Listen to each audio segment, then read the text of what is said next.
Hey guys, and welcome to my January wrap-up, the first wrap-up of 2017. I read a few books this month and I don't actually have physical copies of all of them because I sold one already. Oops, I'm going to be selling another one, but we'll get to that when we get to that. The first book that I read, actually the first two books that I read were for the biannual Bibliothon, and I read Siege and Storm and Rune and Rising by Leigh Bardugo, the last two books in the Grisha trilogy, and I really enjoyed this series. This is a fantasy series. It's quite a simple, easy to read series, and I really enjoyed it. It took me a while to read it. I think that was more to do with me than it was to do with the books because I really enjoy these. I really want to read Leigh Bardugo's other series now because these are the last two books. I really can't give too much of a synopsis because, you know, spoilers and all that. So, suffice it to say, I really like them. These books were great. The next book I read is Deep Blue by Jennifer Donnelly. This is a picture of it. I don't have the physical copy because I didn't really enjoy this book, and so I sold it to the secondhand bookstore. This is the first book in a 4-book series about mermaids, about a girl called Sarah who is a princess, and honestly it was just very childish. And though I read a lot of children's books and I really enjoyed them, I found that this was written childishly so that it was kind of writing down to children, and it was annoying and it was hard to get into it because of that. There were a lot of puns and a lot of very obvious plot devices, and it was just very irritating. It was irritating, and so I just knew straight off I wasn't going to finish any of the other books in the series, and as soon as I only had the first one I was like, you know what, I'm going to sell this, and so that's what I did. The next two books I read simultaneously, but first I'm going to talk about Bleak House by Charles Dickens. That's right, you are seeing this correctly. If you've been watching my channel for a while, you know I've had 3 Charles Dickens books on my shelf since I started this booktube channel, and I haven't read any of them except for now. Now I have. I've read one. Oh my goodness. Finally, I have read a Charles Dickens book again. And you know what? I really enjoy this, and I knew I would. I knew I just had to get to it. The reason I read this though was because I had an Audible credit, and I was like, you know what? I'll get the audiobook and listen to it while I paint, because I had a lot of painting to do. If you don't know, I do a lot of painting. Sometimes I sell them, sometimes I don't, but I had a few commissions that I needed to get done, so I was like, you know what? I'll listen to an audiobook while I paint and be super productive. And I listened to the entire Bleak House audiobook.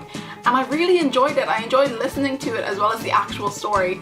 I'm fully convinced I'm going to try audiobooks again because I know they aren't specifically my thing. Because I was listening to it while I was doing something else, it really just suited what I was doing, and it felt really productive. I'm definitely going to try it again. Bleak House, if you don't know, I know I didn't hear of it before I got this book, is about a really old lawsuit between Jaundice and Jaundice. Everyone involved becomes absorbed in it, and it's kind of just tearing their family to pieces.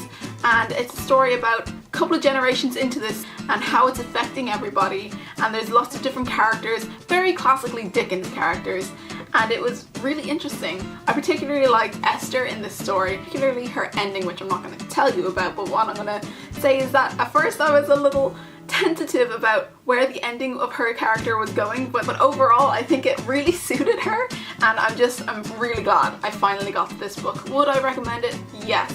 Is it a monster of a book to get through? Yes. The next book that I read and the last book that I finished is The Unbecoming of Mara Dyer by Michelle Hodkins, and this is the first book in a trilogy which I will not be completing, and that is because I didn't really enjoy this book. This book had so much hype when I first joined BookTube. Everyone was excited about it, everyone was reading it, and I just thought that it was a very standard YA book with the characters that are very like characters in YA books, the plot that's very like plots in YA books, and it was just very stereotypical, and there wasn't really anything about it that I loved. There was like 1 or 2 parts of the plot that I thought were interesting, but overall I found it to be kind of annoyingly predictable. And honestly, that was the main problem that I had with this book. One of the main problems I had with this book is that nothing really happened. It kind of teases you with things that might be happening until almost the very end.